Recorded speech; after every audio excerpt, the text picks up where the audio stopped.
Hello everyone, this is Pinay sa New Zealand and welcome to my channel. Today is our last day dito sa Sydney, Australia and babalik na po kami sa Auckland, New Zealand tomorrow morning. Flight na po namin doon. So, naisipan namin ni husband na mag-dinner doon near the Sydney Opera House at Sydney Harbour Bridge. Na-try na namin doon guys yung mga restaurant kasi maraming restaurant nearby.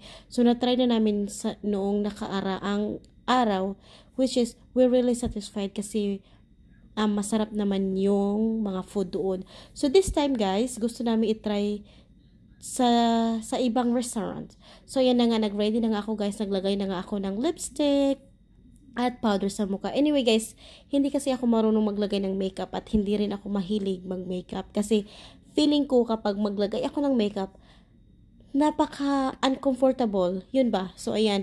Nasanay na kasi ako guys na lipstick at powder lang yung nalagay ko or whatsoever. Ganun lang. Sobrang simple lang talaga ako guys. Wala akong mga cheche, borache dyan. Charot.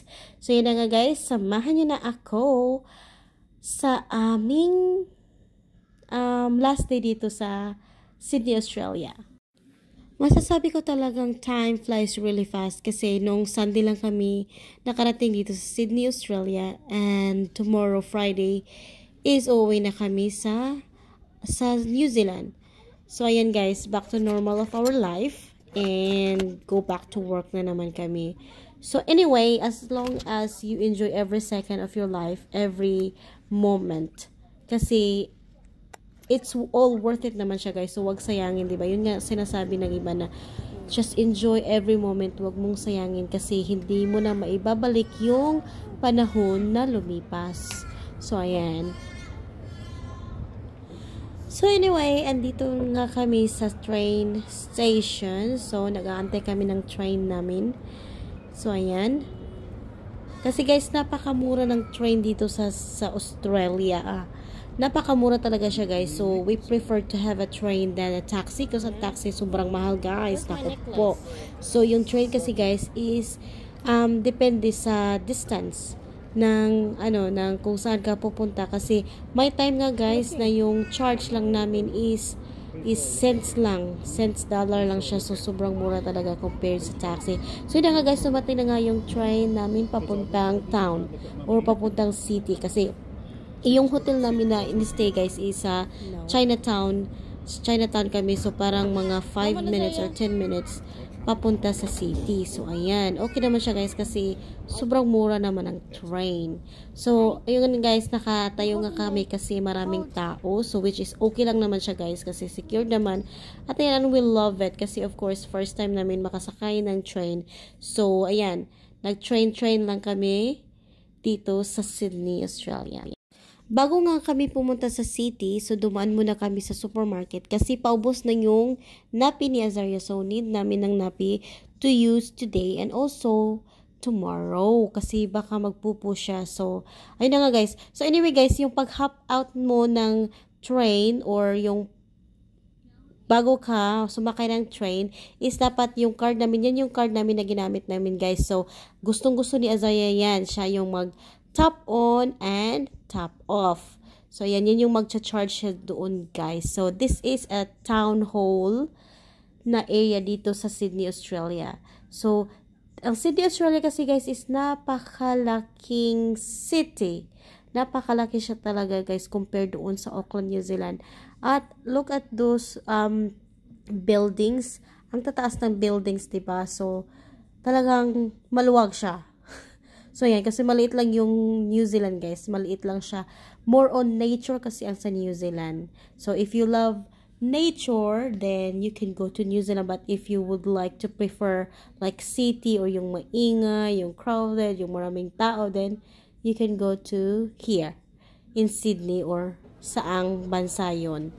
Pero guys, no, kahit saang bansa ka, kung makontento ka sa buhay mo at masaya ka kung saan ka, so doon ka, 'di ba? So wala namang walang taong magdidikta sa iyo na doon ka or mga ganun siya guys kasi every country meron talagang disadvantage at advantage.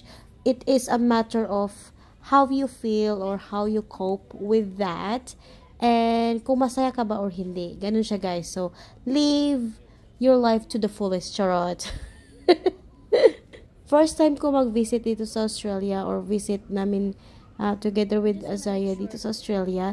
But si husband is nakapunta na to siya dito maraming beses na. Nakapunta na din siya sa iba't ibang city dito sa Australia. And all I can say guys is meron talagang mga bagay or mga things na like dito sa bilihin guys is super cheap siya. Nakakamangha talaga na na-amaze talaga ako na oh my god, this is really really cheap. And meron din namang really really expensive or expensive compared doon sa Auckland, New Zealand.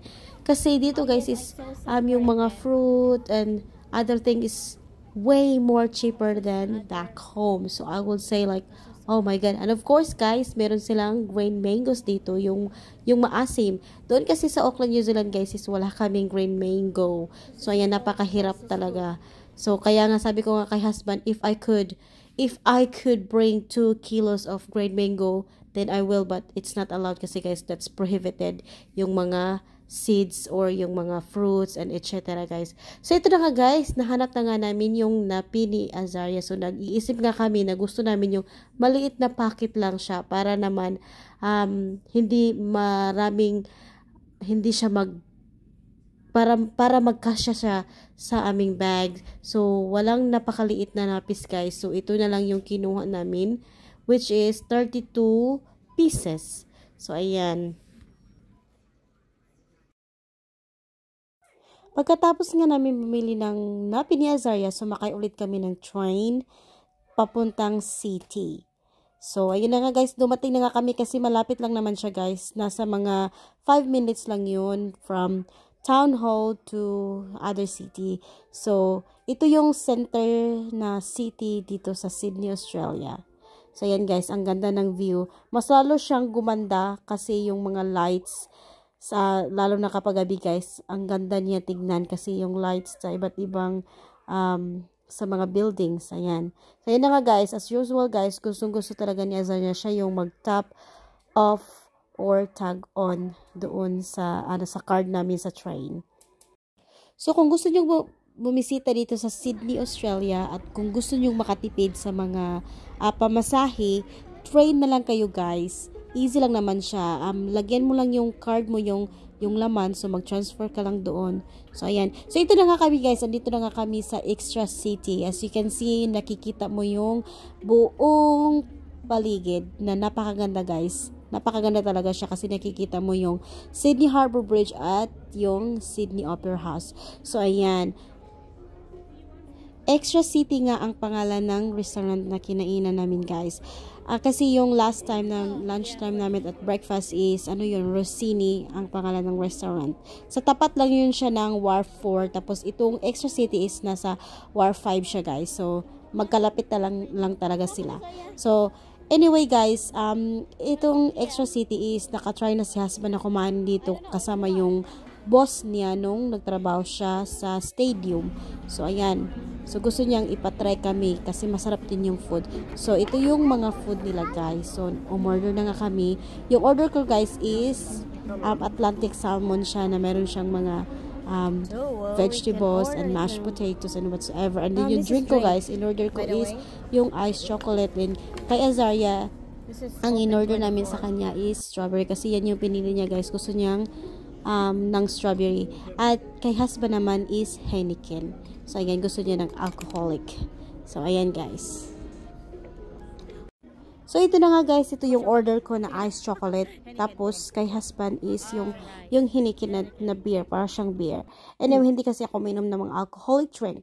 So ayan guys, nakakaganda ng place dito guys kasi meron silang mga coloring materials for the kids para hindi sila mabagot or hindi sila mabored. So yan nga yung strawberry drink ni Azaria. So ayan. Ito nga yung order ko guys. So ito ang Atlantic salmon na meron siyang vegetable or yung vegetable salad at mashed potato. Ang sarap ng mashed potato nila, guys. And of course, meron akong bread, white bread dyan. For Azaria naman, guys, is meron, in order namin is sausages and mash. And kay husband is Victorian mixed grilled. So, mix siya, guys. So, ayan na nga yung natira sa akin, guys. Inubos ko talaga yung salmon kasi napakamahal ng salmon. Anyway, guys, hindi namin naubos lahat yan. So, yun na nga, guys. Pauwi na nga kami. Napakaganda nga ng feelings, diba, guys? Kapag uuwi kang busog. If you're planning to visit Sydney, Australia, guys, or kung saan sa Australia, don't forget to watch my old videos about on how to apply or steps by steps on how to apply a Australian visitor visa kasi meron akong mga tips doon. So anyway, guys, thank you for watching. Bye-bye!